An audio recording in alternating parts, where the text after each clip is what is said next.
Mr. President, I rise today to ask unanimous consent that the Senate adopt our resolution expressing the sense of the Senate that the governors of the individual states have a constitutional right to repel the dangerous and ongoing invasion across the United States southern border. Joe Biden has the power to secure our borders. Instead, he has chosen to break the law, resulting in the worst border crisis in American history. Frankly, I don't know how the president sleeps at night, knowing that 300 young Americans will die today from fentanyl poisoning. 300 yesterday, 300 tomorrow. 300,000 people have died from fentanyl poisoning since he took office. And along with that, there's terrorists, Chinese communists, nationals, cartels, and worse are all living in the interior of our country. Since our commander-in-chief won't stop this historic crisis, an invasion declaration, as defined by the United States Constitution, allows Congress to recognize each state's right to secure their own borders. Where Joe Biden fails to put Americans safely first, our resolution acknowledges each state's rights to secure their borders themselves, as leaders like Texas Governor Greg Abbott have. The cartels and the CCP should not have more operational control of our borders than we do. So we've reviewed the big picture here. Let's take a closer look. I think the first question we all ask, is this an invasion? Well, to have an invasion, you have to have invaders. And as we try to understand what the Constitution means, it's good to go back to some of those founding fathers who, when they decided what they thought were invaders. It's interesting that James Madison called pirates and barbarians invaders. And just like the barbarians of Madison's time, today cartels and terrorists are those invaders, acting like pirates of the day. So then let's talk about, is this an invasion? Do we have an invasion on our southern border? You know, I've tried to think what analogies I could give, what it's like when I visited the southern border. But we're here in D.C., so I'll kind of describe a picture, paint a picture, what I think it would look like if this invasion was occurring right here in D.C. If you could imagine with me what it would look like if there was 10,000 ships coming up the Potomac River over the last 3 years. 10,000 ships, each with 1,000 people from over 180 different nations. 10,000 ships, 1,000 people from 180 different nations. And let's pretend they come up the Potomac River and they lay anchor right out here at the wharf. And those people slowly get off one at a time. The way I would envision this is one of those ships is full of known terrorists and Chinese nationals. There'd be 80 ships with aliens of interest, people from countries that wish harm to America. There'd be 200 ships anchored out here where people would hop off the ship and just disappear into the night. 200 ships with 1,000 people on it, disappearing in the night. We have no idea who they are or where they are. There'd be another 200 ships with 1,000 people that President Biden would give parole to. Just say, you're fine, we don't care what reason you are here for, here's your parole slip. And then sprinkled in amongst these ships are criminals, murderers, rapists, thugs, drug traffickers, human traffickers, and thieves. Does that sound like an invasion to you? Next, why do we need to declare this an invasion?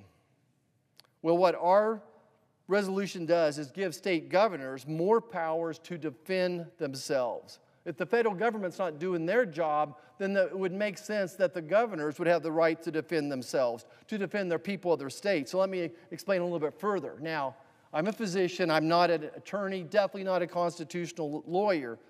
But fortunately for all of us, the Constitution was written, for the most part, by common people, just like us, so that common people like us could read it and understand it. So what does the Constitution say about an invasion? And remember, everybody up here has sworn an oath to defend that Constitution. Members of Congress, the White House, the President, we've all sworn an oath to uphold the Constitution. Well, this is what the Constitution says in Article 4, Section 4. It promises that the federal government, and I quote, shall protect each state against invasion. So that this is a constitutional law that the federal government shall protect each state against invasion. Now, we've already established that the federal government's not done its job. With this invasion of 10 million people has already occurred. I don't think anyone can argue that point out there. But fortunately, our forefathers anticipated such an incident, that someday we would have a president who didn't love this country, who didn't recognize that we have a sovereign border, and would indeed allow some 10 million people illegally across our border. So they have, in the Constitution from Article 1, Section 10, Clause 3, and I quote, "The states have sovereign interest in protecting their borders." So the federal government doesn't do its job. The states have the ability, the constitutional right, to protect their borders. And maybe this is the last point I'll make from the Constitution, and maybe this is a little tricky, but the Constitution goes on to say in Clause 3 of Section 10 of Article 1, and I quote again, "No state shall, without the consent of Congress, engage in war unless actually invaded." Let me say that again. No state, without the consent of Congress, shall engage in war unless actually invaded. So that's why we're here today. The Senate needs to declare that our southern border has actually been invaded to empower the governor of Texas to protect his people. Look, this invasion has occurred. We've established that. And for to say otherwise, to say this is not an invasion, I think would be a false statement for anybody. The president's not done his constitutional duty. We've established that. Thus, we must invoke and concur with the governor of Texas that an actual invasion has occurred, and that the governor of Texas, Governor Abbott, has not just a moral responsibility, but the constitutional right to invoke his power and authority to do everything in his capabilities to protect the good people of Texas. Now, I commend and compliment Operation Lone Star. They've come up with more than 35,000 felony charges. They've seized over 450 million lethal doses of fentanyl. Again, 450 million lethal doses of fentanyl, enough to kill every man, woman, and child in America more than once. And so that's why I'm here today, to lend my support and my hope that the entire unanimous consent and support of the Senate would be with the governor of Texas and the good people of Texas. As if in legislative session and notwithstanding Rule 22, I ask unanimous consent the Senate proceed to the immediate consideration of Senate Resolution 543, which is at the desk. I further ask the resolution be agreed to, the preamble be agreed to, and that the motions to reconsider be considered made and laid upon the table with no intervening action or debate. Is there objection? Mr. President, reserving the right to object. Senator from California. Mr. President, reserving the right to object. These past 2 weeks have given the American people a clear window into the Republican mind when it comes to immigration. They can't decide if immigration reform is the responsibility of Congress or if it's the responsibility of the president. They can't decide if the border is in crisis or if they'd rather wait until after the election to talk about it or try to do something about it. And today, in this resolution, they're doubling down on declaring an quote-unquote invasion and vilifying immigrants while preventing the federal government from keeping order on the border. So my first message to my Republican colleagues here today is this: make up your mind. Do you want to get serious about immigration reform or not? Mr. President, they can't do it. And these past few weeks, we saw why. Republicans believe that fear of our border translates into turnout at the ballot box. And because they believe that a narrative of chaos and fear will help Donald Trump in November. They're saying the quiet part out loud. They're saying it, they're repeating it, they're amplifying it on social media. And it's the same reason that they can greet Secretary Mayorkas at the negotiation table during these supplemental request negotiations with one hand, while with their other hand, they file baseless impeachment articles against them. So today's resolution is just as unserious as it was the last time that they brought it up. Let's put aside for a moment the obvious constitutional concerns. Put it aside for a moment and discuss what giving immigration powers to governors would look like. Colleagues, the fact is you don't even have to imagine. Let's look at what's happening in Texas. Governor Abbott has shown us the cruelty and lawlessness of what it would lead to. Unconstitutional legislation to terrorize immigrants in Texas, putting them at risk of racial profiling and civil rights violations. Razor-line buoys that have pushed asylum seekers and their families, including small children, nursing babies, colleagues, nursing babies, into dangerous waters with deadly consequences. You want to know why we talk about humanity? This is happening. And razor wire along the border that prevents federal officials from doing their jobs of securing the border. State governments preventing federal officials from doing their job. Is that what you want? For the self-proclaimed party of law and order, Republicans are acting like anything but. And let's not lose sight of the very real danger of this kind of action and this kind of rhetoric. The idea that immigrants are invading has radicalized people in our country to perpetuate terrible violence in the not-so-distant past, including the 2019 shooting in an El Paso Walmart, where a white nationalist murdered 23 people, Hispanic families that were back to school shopping, Mr. President.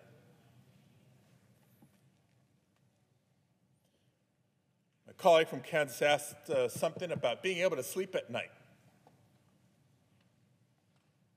Since that day, I have not been able to sleep as well at night for fear of the same happening in my community, to my family. Now, I agree that the asylum system is outdated and in need of modernization. We must have a border that is more secure and more orderly and humane. But there is absolutely not an invasion happening, as our Republican colleagues have tried to portray.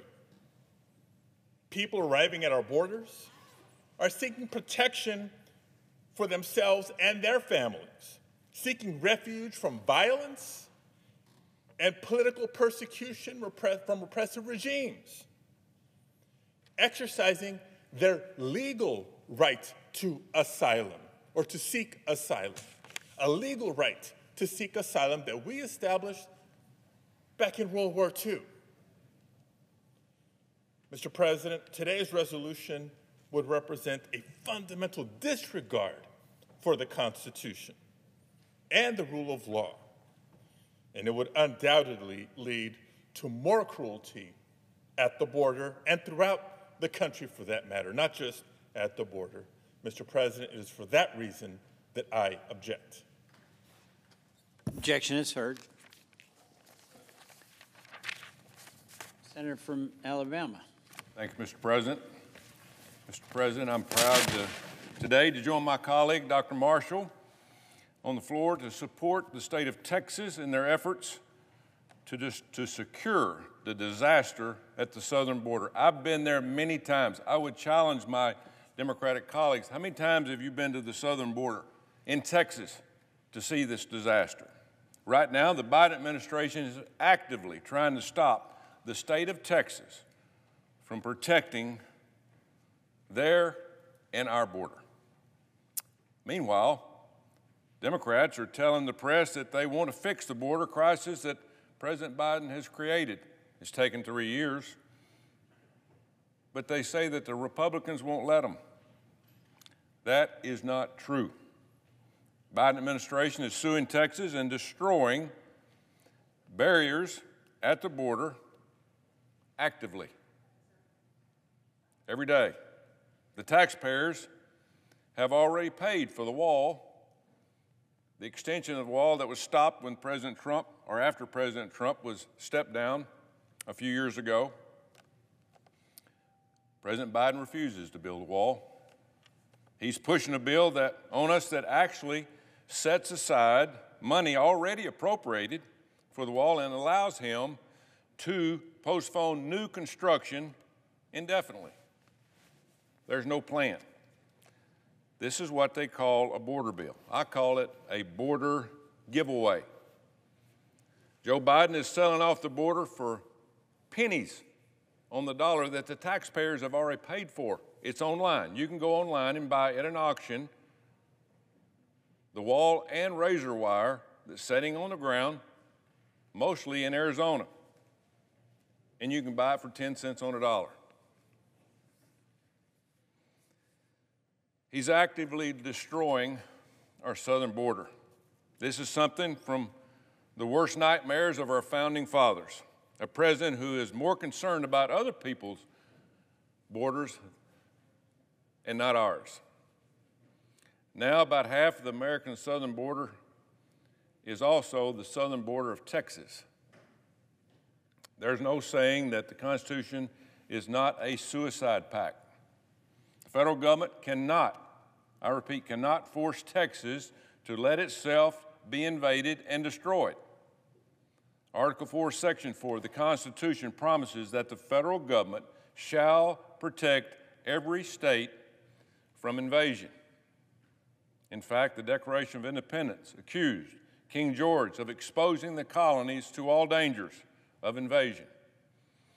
Article 1, Section 10 of the Constitution explicitly says that a state may engage in war without the consent of Congress if actually invaded or in such an imminent danger as will not admit of delay. Now, let's look at the facts. At least 10,000 people a day on several months have been coming across our border, averaging 7,500 a day. The Biden administration admits to releasing 85% of that 7,500 a day into our country. 85%. Just released them into the country. This is in addition to the 2 million illegal immigrants we've lost track of in the past 3 years. More than 100,000 Americans are dying every year because of drugs, which a lot have come across our southern border and getting worse. You know, that's more than we lost in the Vietnam War. And that was a very long war. Drugs, gangs, and even terrorists are flooding our border. We don't know who they are. Can there be any doubt that the Founding Fathers would consider this an invasion? The population of our country at the founding was about 4 million people. At the beginning, 248 years ago. The population has grown, obviously. We've had more than 8 million illegal crossings since Joe Biden took office. 8 million. The sheer scale of this is unlike anything that any of us have ever seen. And so it should be clear, the facts and the Constitution are both on the state of Texas side.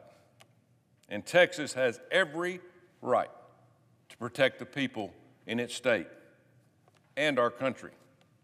I'm confident that the Supreme Court will uphold the Constitution on this ruling. But the real solution is not relying on a court ruling. The real solution is for President Joe Biden to stop destroying the border and put a stop to what's happening. Stop cutting the wire. Stop suing our border states. Stop selling off the wall. Stop pretending to want a border bill that we know won't work. Stop encouraging Stop encouraging the invasion. He's personally doing that from the White House. Stop encouraging the invasion of our country, which is costing Americans lives every single day. Thank you, Mr. President. I yield the floor.